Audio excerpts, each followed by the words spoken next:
Welcome back. तो friends, अभी का वीडियो है पाकिस्तान में सब कुछ out of control. Kiran Naaz Imran Khan speech Pak media on India. तो चलो फ्रेंड्स देखते हैं। भाई पाकिस्तान कह रहा है हमारे यहाँ पे सब कुछ आउट ऑफ कंट्रोल हो रहा है, क्या हो गया है। तो वीडियो शुरू करते हैं। वीडियो शुरू करने से पहले अगर आप चैनल पर नए हो और आपने अभी तक सब्सक्राइब नहीं किया तो जल्दी से पहले सब्सक्राइब के बटन और बेल आइकन को क्लिक कर लो ताकि आपको हमारे सारे न्यू वीडियोस के नोटिफिकेशन मिल जाए जैसे हम अपलोड करें। अगर आपको वीडियो पसंद आता है please like and share. And हमारा दूसरा चैनल, ट्विटर, इंस्टाग्राम अकाउंट सबके डिटेल्स है डिस्क्रिप्शन बॉक्स में, तो उनको भी सब्सक्राइब और फॉलो कर लेना। चलिए शुरू करते हैं। गुज़िश्ता 24 घंटों से जो फुटेजेस सामने आ रही हैं उनमें मुजाहिरीन और पुलिस के दरमियान झड़पें हो रही हैं। डीजी खान में तो एहतजाजी मुजाहिरीन ने 21 पुलिस एहलकारों पर बदतरीन तशद्दुद किया। यकीनन पुलिस ने भी कई शहरों में सड़कों से कारकुनान को हटाने के लिए सख्त रवैया अख्तियार किया होगा। लेकिन मेरे मुहब्बे वतन भाइयों, मेरे वतन अजीज का मुस्तकबिल, मैं आप लोगों से इंतहाई आजिज़ी के साथ कुछ अर्ज करना चाहती हूँ। क्या ये वही अमल नहीं है जिससे यूरोपीय ताकतें खुश हों? क्या ये वो नहीं कहेंगे कि अच्छा है कि आपस में लड़ते लड़ते मर जाएं? क्या ये वही अमल नहीं है जिससे ला इलाहा की बुनियाद पर बनने वाले मुल्क में इंतशार हो? क्या इस अमल से मुसलमान दुश्मन को फायदा नहीं होगा? एहतजाज करें लेकिन रास्ते बंद ना करें, सड़कें बंद ना करें। एहतजाज करें लेकिन तशद्दुद ना करें। एहतजाज करें लेकिन जलाओ घेराव ना करें। यकीनन हम सब प्यारे आका मोहम्मद सल्लल्लाहु अलैहि वसल्लम की ज़ात अक़दस पर एक लफ्ज़ भी बर्दाश्त नहीं कर सकते। टीएलपी का धरना जारी रखने का ऐलान, हुकूमत का सड़कें खोलने और कानून शिकलों के साथ सख्ती करने का फैसला, क्या ये दुरुस्त हिकमत अमली है? तो आप सब लोग जानते हैं कि फ्रांस की हिमायत में मुसलमानों को पर गोलियां बरसाई जा रही हैं, लाठियां बरसाई जा रही हैं, की जा रही है। तो अगर ये सूरत हाल ऐसी रही तो कल से कुछ भी आपके कंट्रोल में नहीं रहेगा, बल्कि सुबह से सब ट्रेनें भी बंद कर दी जाएंगी और मुल्क में मुकम्मल पहिया जाम होगा। और उस फैसले का जो एक छोटे से तबके ने रद्द अमल दिया, उस फैसले के ऊपर जिस तरह की जुबान इस्तेमाल की, मैं मजबूर हूं आज आपसे बातचीत करने के लिए। देखिए, पहले एक चीज समझ आए कि पाकिस्तान वो मुल्क है जो दुनिया की तारीख का वाहिद मुल्क है जो मदीना की रियासत के बाद इस्लाम के नाम पे बना है। इस्लाम के नाम पे बनने का मतलब यह है कि पाकिस्तान का कोई कानून कुरान और सुन्ना के खिलाफ नहीं जा सकता। तो जो जजेस ने फैसला दिया है वो आइन के मुताबिक दिया और पाकिस्तान का आइन कुरान और सुन्ना के ताबे है। क्या बोला? अब जिस तरह की जुबान इस्तेमाल की गई है पाकिस्तान के सुप्रीम कोर्ट के जजेस के ऊपर, ये कहना कि वो फैसले के बाद वाजिबुल कत्ल है और फिर वहीं नहीं रुकना, फिर ये कहना कि पाकिस्तान के जो आर्मी चीफ है वो गैर मुस्लिम है और जनरल्स को कहा जा रहा है और फौज को कहा जा रहा है कि आर्मी चीफ के खिलाफ बगावत करो। आर्मी चीफ गैर मुसलमान? मैं पहले तो इधर से शुरू करता हूं। आपने सबसे पहले घबराना नहीं है। जिधर कोई आदमी खड़ा होके कहे कि जजेस को भी कत्ल कर दो और कहे आर्मी चीफ के खिलाफ भी बगावत कर दो, लोगों को भी सड़कों पे निकाले, सड़कें भी बंद कर दे, कोई लॉ ऑर्डर ही नहीं है। एक हुकूमत का क्या कसूर है इसमें? तो कौन सी हुकूमत चल सकती है ऐसे? कौन सा मुल्क चल सकता है?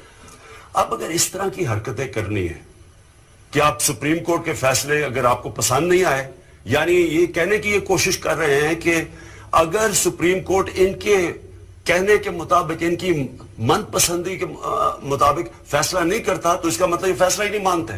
इसका मतलब सड़कों पे आ जाएंगे, मुल्क को रोक देंगे। यानी कोई मुल्क चल सकता है ऐसे? नहीं। और इसका नुकसान किसको है? हमारे पाकिस्तानियों को, अवाम को नुकसान है, गरीब लोगों को नुकसान है। सड़कें बंद कर रहे हैं, लोगों की रोजगार जा रहा है। जो बेचारा दिहाड़ी में जिसने आके मजदूरी करनी थी, जब मुल्क रुक जाएगा वो किधर से बच्चों का पेट पालेगा? तो मैं आज अपनी अवाम सबसे ये कहना चाहता हूं, किसी सूरत आपने से कभी घबराना नहीं है। इनको आप जब कहेंगे कि फौज आर्मी चीफ के खिलाफ और झूठ बोल के कि वो मुसलमान नहीं है आर्मी चीफ, उनके ऊपर उकसाएंगे, नुकसान किसका है? फायदा किसका है? पाकिस्तान के दुश्मनों का है। तो मैं आज आप सबसे, अपनी आवाम से अपील कर रहा हूं, कभी घबराना नहीं है आपने। घबराना नहीं। खबरदार जत्थों ने करोड़ों रुपए की कीमती अमलाक को जला दिया। वजीर दाखिला शेख रशीद रेलवे के बाद अंदरूनी महाज पर भी नाकाम नजर आने लगे।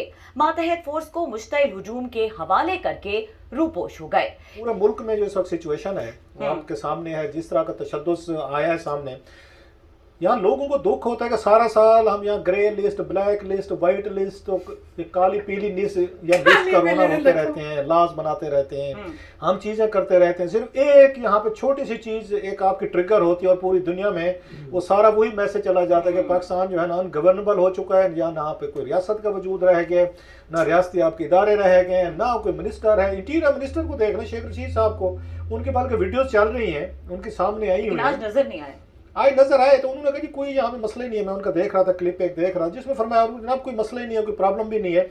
ये जहन में रखें कि शेख रशीद साहब इज वन ऑफ देम। उन्होंने खुद उनका क्लिप है, जब नवाज शरीफ साहब दौर में जहाँ पे आए थे, फैजाबाद वाला धरना हुआ था, तो शेख साहब ने तो थ्रेट की थी हुकूमत को, जिन्होंने उस वक्त एंडोर्स किया था कि ये तहरीक के लोग जो है मुजाहिरीन बिल्कुल ठीक कर रहे हैं, और अगर आपने ना किया तबाही कर देंगे, बर्बाद कर देंगे, टेक ओवर कर लेंगे, घरों में घुस जाएंगे। ये सारे शेख साहब ने खुद बातें फरमाई हुई हैं। आज वही मुल्क का वो मिनिस्टर है। अब जो मसाइल पैदा करने में शेख साहब शामिल थे, जो उन्होंने पैदा किए, क्योंकि उस वक्त नवाज शरीफ साहब टारगेट पे थे, उस वक्त उनको एम्बेरस करना था, उनकी हुकूमत में जलाओ घिराव करना था। अब वही चीज़ें उन्होंने की, उनको खुद सामना करना पड़ेगा। इमरान खान साहब ने खुद प्रेस कॉन्फ्रेंस की हुई है, वो भी तहरीक के मौजूदा तहरीक के जो लोग हैं इनके हामी रहे हैं। उन्होंने कहा था कि मेरे वर्कर जो हैं वो भी वहाँ पे शामिल होना चाहते हैं। वो कहते हैं कर्मा इज ए बिच, वो कहते हैं कि जो आप ये करते हैं दुनिया में, कंसेप्ट जो है इसका हिंदू मैथोलॉजी का, कि जो अच्छा बुरा आप यहाँ पे वो करते हैं ना, उसका हिंदू मैथोलॉजी बता रहे हैं, दुनिया में उसका सिला अच्छा बुरा आपको मिलता है। पाकिस्तान में फ्रांस के राजदूत को देश निकाल दिए जाने के मुद्दे पर कट्टरपंथी पार्टियों ने इमरान खान सरकार को घेर लिया है। सोमवार को लाहौर की सड़कों पर चरमपंथी इस्लामी राजनीतिक दल तहरीक-ए-लबैक के हजारों कार्यकर्ताओं ने फ्रांस के साथ संबंध तोड़े जाने की मांग को लेकर जबरदस्त विरोध प्रदर्शन किया। इस दौरान प्रदर्शनकारियों और पुलिस के बीच झड़प में 2 लोग की मौत भी हो गई। पुलिस ने दिखावे के लिए इस चरमपंथी दल के सरगना साथ हुसैन रिजवी को गिरफ्तार तो कर लिया, लेकिन पाकिस्तानी सेना के जवानों ने एक वीडियो ने इनके मिलीभगत की पोल खोल दी। इनके मिलीभगत की पाकिस्तानी सोशल मीडिया में एक वीडियो तेजी से वायरल हो रहा है, जिसमें पाकिस्तानी सेना के जवान तहरीक-ए-लबैक के कार्यकर्ताओं के बीच नारेबाजी करते दिखाई दे रहे हैं। खुली जिप्सी पर लाइट मशीन गन के साथ खड़ा जवान अल जिहाद का नारा लगा रहा है, जबकि नीचे खड़े हजारों कट्टरपंथियों की भीड़ पाक फौज जिंदाबाद की नारेबाजी करते सुनाई देती है। कुछ लोग उस जवान का हाथ चूमते भी नजर आते हैं। लाहौर पुलिस के प्रमुख गुलाम मोहम्मद डोगर ने बताया कि रिजवी को कानून व्यवस्था कायम रखने के लिए गिरफ्तार किया गया है। रिजवी ने कहा कि सरकार ने प्रतिबद्धता जताई थी कि फ्रांस में पैगंबर में चित्र प्रकाशित करने के मुद्दे पर फ्रांस के राजदूत को 20 अप्रैल से पहले देश के बाहर निकाल दिया जाएगा। सरकार का कहना है कि उसने केवल इस मुद्दे पर संसद में चर्चा करने के लिए प्रतिबद्धता जाहिर की थी। डोगर ने गिरफ्तारी के बारे में ज्यादा जानकारी नहीं दी। खादिम हुसैन रिजवी के आकस्मिक निधन के बाद साद रिजवी तहरीक-ए-लबैक पाकिस्तान पार्टी का नेता बन गया था। रिजवी के समर्थक देश के ईशान हिंद कानून को रद्द नहीं करने के लिए सरकार पर दबाव बनाते रहते हैं। पार्टी चाहती है कि सरकार फ्रांस के सामान का बहिष्कार करे और फरवरी में रिजवी की पार्टी के साथ हस्ताक्षरित करारनामे के तहत फ्रांस के राजदूत को देश से बाहर निकाले। कट्टरपंथियों की धमकी से डरी इमरान खान सरकार ने देश की नेशनल असेंबली में फ्रांस के राजदूत के देश निकाला करने को लेकर एक प्रस्ताव भी पेश किया है। इस प्रस्ताव को लाने का फैसला प्रधानमंत्री इमरान खान की अध्यक्षता में की गई बैठक के दौरान लिया गया, जिसमें पाकिस्तान के कानून मंत्री फरोज नसीम, आंतरिक मंत्री शेख रशीद, धार्मिक मामलों के मंत्री नूरुल हक कादरी और कई बड़े अधिकारी मौजूद थे। तो फ्रेंड्स, इसी टॉपिक पे हमने एक पहले वीडियो किया था, तो अब समझ में आया कि क्यों इतना अनरेस्ट और आउट ऑफ कंट्रोल क्यों हो रहा है। तो वही था कि डिमांड हो रही है कि भाई आप फ्रांस के जो एम्बेसडर हैं और उनकी एम्बेसी है उसमें से सबको वापस भेजो। और ऐसे लग रहा है कि उनको ये बोला गया था कि हम 20 अप्रैल तक जो है उनको भेज देंगे। उनको ये लगा है कि ये बोला गया, पर गवर्नमेंट कह रही हमने ये नहीं बोला था, हमने कहा था कि 20 अप्रैल तक फिर हम सोचेंगे क्या करना है, बातचीत करेंगे। तो उसके ऊपर जब उन्होंने ये देखा कि ऐसे मतलब वो मान नहीं रहे कि आपने तो कहा था भेजोगे, अब आप मतलब उस टाइप से गलत बता रहे हो अब हमें। तो इन्होंने प्रोटेस्ट शुरू कर दिया, और हमने किया था उसमें, हमें उस वीडियो में पता चला था जिसमें हमें पता चला कि हमारे कई सिख जो हैं वो वहां पे गए हुए हैं अपनी पिलग्रिमेज टाइप करने के लिए, और वो वहां पे फंस गए लाहौर में। तो मेरा तो सबसे पहले वही कंसर्न है कि जिस तरह से यहाँ हालात हो रहे हैं, बेटर है कि हमारे लोगों को वापस इंडिया बुला लिया जाए, क्योंकि वहां पे बहुत ही अनरेस्ट हो रहा है। और जिस तरह से वो हैं, वो तो किसी को भी कहीं भी पकड़ के कुछ भी कर सकते हैं। उनको अब उस स्टेज पे होंगे कि भाई क्या है राइट या रॉन्ग, वो अब उस टाइप पे नहीं है, वो वायलेंट स्टेज पे जा चुके हैं। पर देख के काफी हैरानी भी हो रही है। और इमरान खान स्पेशली आके अपनी स्पीच भी दी है यही बताने के लिए, मतलब इतना आउट ऑफ कंट्रोल हो रही है बातें कि प्राइम मिनिस्टर को भी आके अब इस बारे में बोलना पड़ रहा है। और एक मुझे इस वीडियो में बहुत अच्छी बात लगी कि उनमें से कोई एक जो बात कर रहे थे, उन्होंने हिंदू रिलीजन में जो बोलते हैं कि भाई जो आप जैसी करनी होगी या जो आप बोगे वही आपको वो मिलेगा, या उस टाइप से है कि what you sow is what you will reap।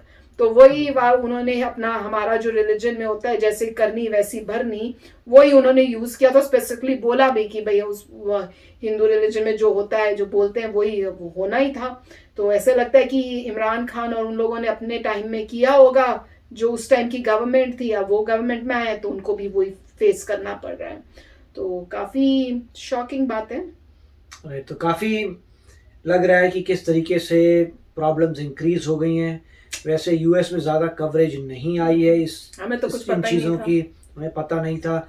At least newspapers में हेडलाइन तो इस टाइप की नहीं आई है, मगर दिख रहा है कि काफ़ी सिचुएशन वायलेंट हो रही है।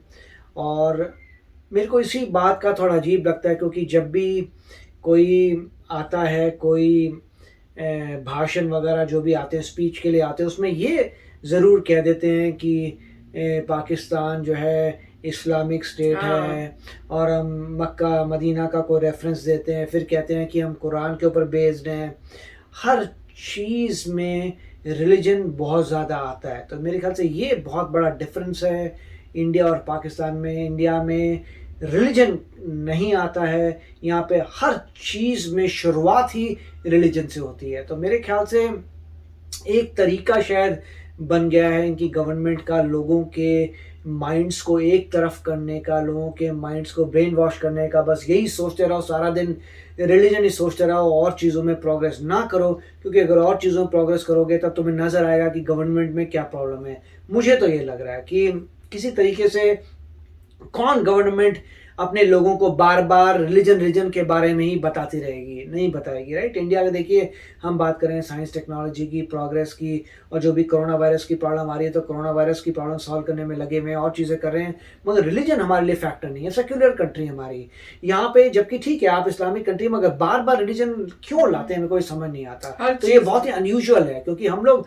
जो भी इंडिया में पढ़ाई लिखाई होती है वो न्यूट्रल पढ़ाई लिखाई है, सेक्युलर पढ़ाई लिखाई है, रिलीजन के बारे में नहीं पढ़ाते। हम साइंस टेक्नोलॉजी आर्ट्स के बारे में पढ़ाते हैं। आप वो पढ़िए, आपके पास स्किल्स आएंगे, लाइफ में कुछ बनिए, कुछ क्रिएट करिए, आगे बढ़ जाइए अपने देश को लेकर। मगर जो रिलीजन है वो आपके घर में है। आप घर में आप क्या रिलीजन करते हैं वो आपकी अपनी है। आप कौन सा त्यौहार बनाते हैं आपके फ्रेंड्स में है, आपके घर में है, मगर वो सब एजुकेशन में नहीं आना चाहिए। तो India is a great country, बहुत अच्छा लगा, और आई होप कि ये लोग भी इस बात को देखें। बट मुझे लग रहा है कि जानबूझ के ऐसा कुछ हो रहा है। तो आप बताइए आपके क्या थॉट्स है। बिल्कुल, कमेंट सेक्शन में आप जरूर लिखना। तो चलो चलते, मिलेंगे नेक्स्ट वीडियो में बहुत ही जल्द। Till then take care and bye bye. तो अगर आप मेरे इस चैनल पे नए हो तो जल्दी से सब्सक्राइब के बटन को हिट करो और बेल आइकन को क्लिक करो, ताकि आपको मेरा जब नया वीडियो मैं लगाऊं आपको उसके बारे में जल्दी से पता चल जाए।